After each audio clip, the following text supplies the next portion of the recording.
Hi, little Vikings. Today we are reading The Sneetches by Dr. Seuss.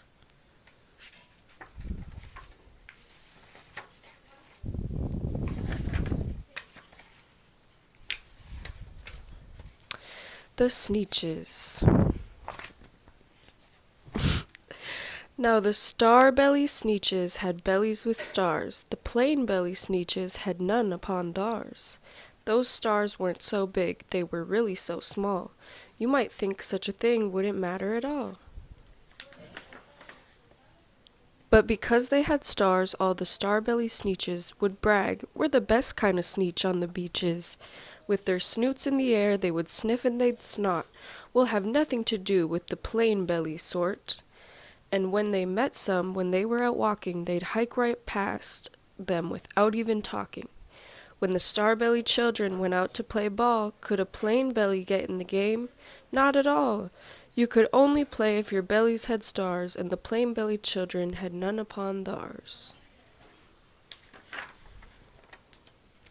When the star-belly Sneetches had frankfurter roasts, or picnics or parties or marshmallow toasts, they never invited the plain-belly Sneetches. They left them out cold, in the dark of the beaches. They kept them away, never let them come near, and that's how they treated them year after year.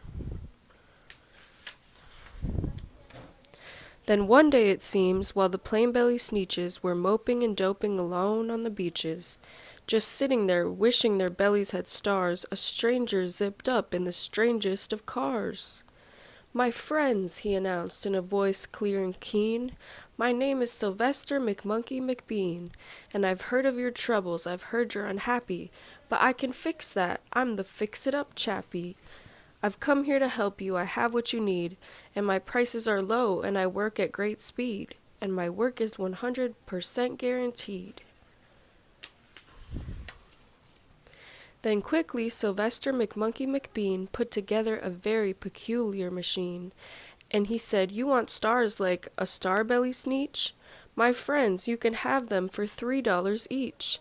Just pay me your money and hop right aboard." So they clambered inside, and then the big machine roared, and it clonked and it bonked, and it jerked and it burked, and it bopped them about, but the thing really worked. When the plain-belly Sneetches popped out, they had stars.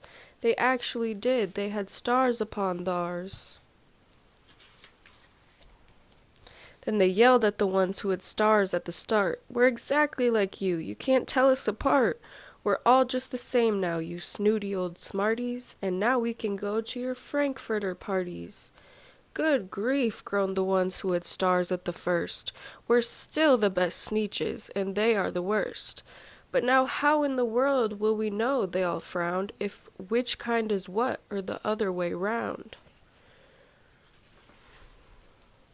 Then up came McBean with a very sly wink, and he said, "Things are not as quite bad as you think. So you don't know who's who, that is perfectly true. But come with me, friends, do you know what I'll do? I'll make you again the best Sneetches on beaches, and all it will cost you is $10 eaches." "Belly stars are no longer in style," said McBean. "What you need is a trip through my star-off machine. This wondrous contraption will take off your stars, so you won't look like Sneetches who have them on theirs." And that handy machine, working very precisely, removed all the stars from their tummies quite nicely. Then with snoots in the air they paraded about, and they opened their beaks and they let out a shout, "We know who is who, now there isn't a doubt. The best kind of Sneetches are Sneetches without." Then of course those with stars all got frightfully mad. To be wearing a star now was frightfully bad. Then of course old Sylvester McMonkey McBean invited them into his star-off machine. Then of course from then on, as you probably guess, things really got into a horrible mess. All the rest of that day on those wild screaming beaches, the fix-it-up chappie kept fixing up Sneetches. Off again, on again, in again, out again. Through the machines they raced round and about again, changing their stars every minute or two. They kept paying money, they kept running through. until neither the plane nor the starbellies knew whether this one was that one, or that one was this one, or which one was what one, or what one was who. Then when every last cent of their money was spent, the fix-it-up chappie packed up and he went, and he laughed as he drove in his car up the beach. They never will learn, no, you can't teach a Sneetch. But McBean was quite wrong. I'm quite happy to say that the Sneetches got really quite smart on that day. The day they decided that Sneetches are Sneetches, and no kind of Sneetch is the best on the beaches. That day all the Sneetches forgot about stars, and whether they had one or not upon theirs. The end.